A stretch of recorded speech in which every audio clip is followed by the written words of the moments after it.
Hi అండి, welcome back to Sakhi talks and thoughts. ఈరోజు నేను మీకు ఈ వీడియోలో ప్లెయిన్ స్టిచ్డ్ బ్లౌజ్ని డిజైనర్ బ్లౌజ్గా ఎలా మార్చానో ఐడియాని మీకు share చేయబోతున్నానండి.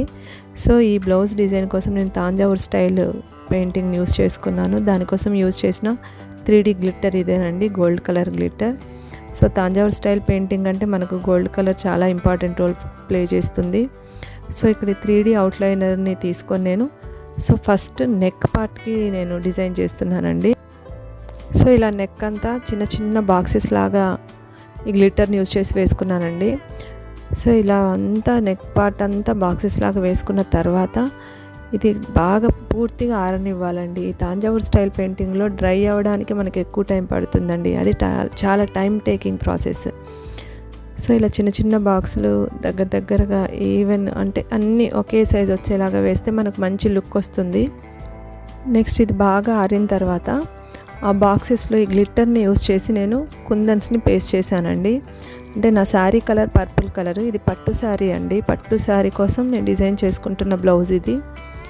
So sari purple colour ఉంది కాబట్టి ఈ గ్లిట్టర్ని 3D గ్లిట్టర్ని యూజ్ చేసి నేను కుందన్స్ని పేస్ట్ చేశాను. ఇలా పేస్ట్ చేయడం వల్ల ఆ గ్లిట్టర్ చుట్టూ మనకు గోల్డ్ లైన్ వేసినట్టుగా లుక్ వస్తుంది. అది చాలా బాగా కనిపిస్తుందండి మనకు చూడడానికి. సో నెక్ మొత్తం కూడా ఇలా నేను కుందన్స్ని పేస్ట్ చేసేసుకున్నాను. ఈ గ్లిట్టర్ మీద కుందన్స్ని పెట్టి ఇలా షార్ప్ టూల్తో, పెన్తో కానీ పెన్సిల్తో కానీ నీడిల్తో కానీ ఇట్లా ప్రెస్ చేసినప్పుడు ఆ కుందన్ అది బాగా స్టిక్ అయిపోయి చుట్టూ మనకు ఆ 3D లైనర్ ఒక చిన్న లైన్ లాగా, అవుట్ లైన్ లాగా కనిపిస్తుందండి. సో ఇది చాలా మంచి లుక్ వస్తుంది మనకు. మీరు కూడా ఇలాంటి డిజైన్ వేసుకోవాలన్నప్పుడు ఈ టిప్ ఫాలో అవ్వండి, మీకు చాలా యూస్ఫుల్ అవుతుంది. సో ఇంతకుముందు మన ఛానల్లో నేను ఇంకొక తంజావూర్ స్టైల్ పెయింటింగ్ బ్లౌజ్ని కూడా అప్లోడ్ చేశాను. ఎవరైనా చూడని వాళ్ళు ఉంటే ఒకసారి చూడండి. మీకు నచ్చితే కనుక మీ ఫ్రెండ్స్కి షేర్ చేయండి. సో మొత్తం అయిన తర్వాత నేను ఈ పికాక్ని డ్రా చేసి పెయింట్ చేశానండి. యాక్చువల్గా ఇది చాలా లెందీ వీడియో అయిపోయింది. సో అందుకని నేను మొత్తము పెట్టలేదు. సో ఓవరాల్ వర్క్ అయిపోయిన తర్వాత బ్యాక్ వన్ సైడ్ నేను ఈ పికాక్ని డిజైన్ చేసుకున్నాను. సో అలాగే హ్యాండ్స్కి కూడా అటొక హ్యాండ్ ఇటొక హ్యాండ్కి సేమ్ పికాక్ని డ్రా చేసుకొని పెయింటింగ్ వేసుకున్నానండి. అంటే ఈ బార్డర్ మీద పికాక్స్ ఉన్నాయి, శారీలో కూడా బార్డర్ మీద పికాక్స్ ఉన్నాయి కాబట్టి నేను ఈ పికాక్ని ప్రిఫర్ చేశాను. సో ఓవరాల్ బ్లౌజ్ లుక్ అయితే అదండి.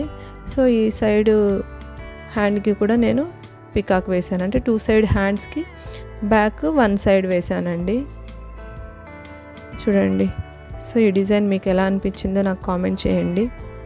ఇంకా మిగతా హాఫ్ అంతా కూడా చిన్న చిన్న బుటీస్ వేసాను. సో నెక్ పార్ట్, ఇది బ్యాక్ నెక్ పార్ట్, ఇదైతే ఫ్రంట్ పార్ట్ అండి.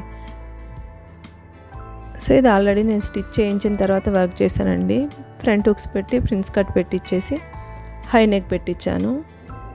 సో ఈ హై నెక్ పెట్టడం వల్ల మనకు పెయింటింగ్ బాగా కనిపిస్తుంది. సో ఈ ఓవరాల్ బ్లౌజ్ ఎలా ఉందో నాకు కామెంట్ చేయండి. Thanks for watching.